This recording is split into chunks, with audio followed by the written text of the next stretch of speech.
দিনটা ছিল কোনো এক শনিবার, মানে আগের শনিবার, তার আগের শনিবার। তোমরা হয়তো জেনেই গেছো শনিবার করে আমি দোকানদারি বন্ধ করি। আর সেদিন আমি একটু পড়তে যাই, পড়াশোনা করি। এছাড়াও ইচ্ছের ভাণ্ডার পাঠশালাতে যাই।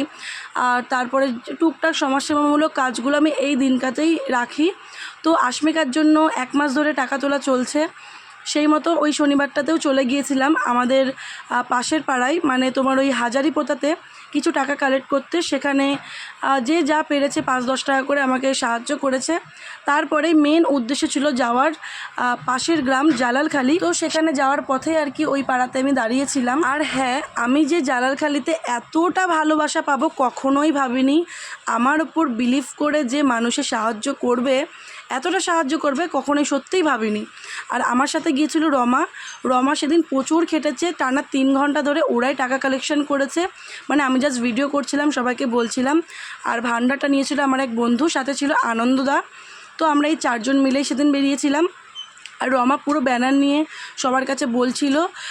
তো প্রচুর সাহায্য করেছে ও, আর বাকি সবাইও খুব সাহায্য করেছে। আর এই টাকা তুলতে বেরিয়ে আমি একটা জিনিস বুঝতে পেরেছি যে কে কীরকম। সোনার দোকান থাকলেই যে সে 500 টাকা দেবে বা 100 টাকা দেবে এর কোনো মানে নেই।